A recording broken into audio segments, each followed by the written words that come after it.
महाराष्ट्र के local body इंतखाबात में OBC तबके के रिजर्वेशन की बहाली का मुतालबा जोर पकड़ता जा रहा है। ओबीसी समाज की जानिब से इस मांग को लेकर इन दिनों एक मुनज़्ज़म एहतजाजी तहरीक शुरू की गई है। इसी के तहत ओबीसी समाज के लोगों ने यौम आज़ादी के मौके पर नांदेड़ से बीजेपी के रुकने पार्लियामेंट प्रताप पाटिल चिखलीकर और हिंगोली से शिवसेना के रुकने पार्लियामेंट हेमंत पाटिल के मकान के सामने जमा होकर ढोल ताशे बजाकर एहतजाज किया। मुजाहिरीन ने कहा कि ओबीसी समाज के रिजर्वेशन के मसले को रुकने पार्लियामेंट की हैसियत से पार्लियामेंट में उठाया जाए, साथ ही जात की बुनियाद पर मरदूम शुमारी भी की जाए। ऐसे ही मजीद मुतालबात ओबीसी राब्ता कमेटी की जानिब से एमपी प्रताप पाटिल चिखलीकर और हेमंत पाटिल से किए गए। हाल ही में सुप्रीम कोर्ट ने ओबीसी समाज के लोकल बॉडी इंतखाबात में मिलने वाले रिजर्वेशन को खत्म करने का फैसला दिया है। मरकज में बीजेपी की हुकूमत है, जबकि रियासत में बीजेपी मुखालिफ महाआघाड़ी हुकूमत है। मरकजी हुकूमत रियासती हुकूमत के नाकारेपन को ओबीसी रिजर्वेशन खत्म होने की वजह बता रही है, जबकि रियासती हुकूमत इसके लिए मरकजी हुकूमत को मोरिद इल्जाम ठहरा रही है।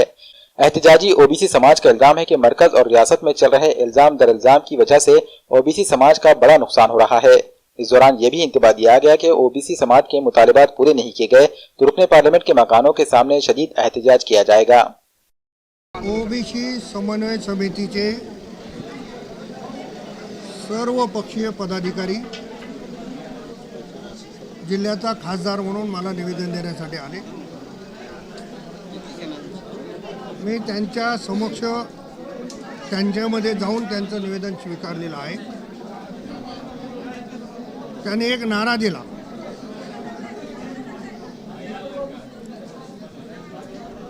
ओबीसीच्या संदर्भाने वही देश पे राज करेगा। ही वस्तुस्थिती आहे की ज्यांच्या सोबत ओबीसी समाज आहे तोच या देशावर राज्य करू शकतो, हे सांगण्याची आवश्यकता नाही आहे। दुर्दैव असं आहे, मागच्या विधानसभेच्या अधिवेशनामध्ये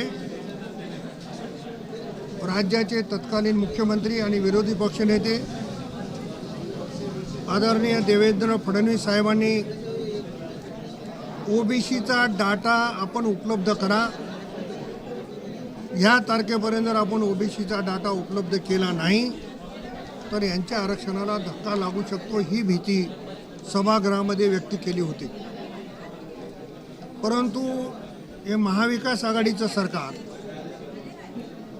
क्रेडिट कोणाला जाईल, सेनेला जाईल का भाजपला जाईल, काँग्रेसला जाईल, त्याच्यामुळे तो डाटा उपलब्ध करू शकला नाही आणि दुर्दैवानं ओबीसीचं राजकीय आरक्षण हे रद्द झालं।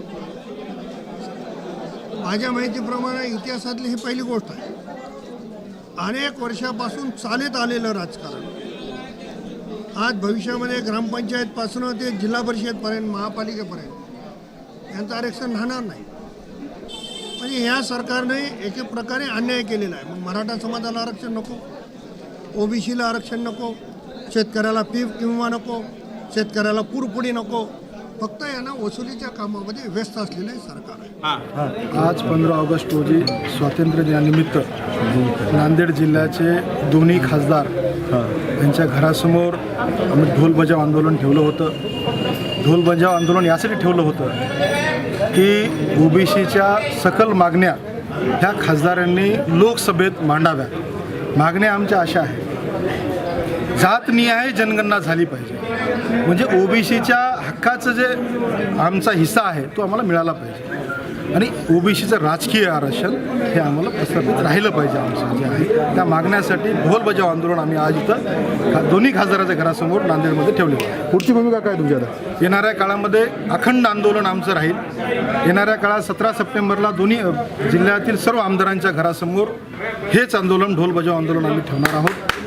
त्यानंतर मोर्चा राहील, त्यानंतर प्रत्येक समाजाचं जे प्रतीक आहे ओबीसी समाजाचं प्रतीक घेऊन आम्ही कलेक्टर ऑफिसवर मोर्चा काढणार आहोत। जनसंवाद यात्रासुद्धा आम्ही या जिल्ह्यामध्ये करणार आहोत। ते पूर्ण वर्षभराचा आमचा प्रोग्राम आहे। ओके सर, स्वातंत्र्य दिनाचं औचित्य साधून नांदेड जिल्ह्यातील समस्त ओबीसी बांधवांच्या वतीने या ठिकाणी वेगवेगळ्या मागण्यांसाठी त्याच्या विशेषतः ओबीसीची जनगणना झाली पाहिजे या प्रमुख मागणीला घेऊन खासदारांच्या प्रतापराव पाटील चिखलीकर यांच्या घराच्या समोर धरणे आंदोलन, ढोल बजाव आंदोलन घेण्यात आलं होतं आणि हे आंदोलन जे आहे या इथून वर्षभराच्या काळामध्ये जे आंदोलन ओबीसीचे होणार आहे जनगणना होईपर्यंत त्या आंदोलनांची ही सुरुवात आहे। आहे.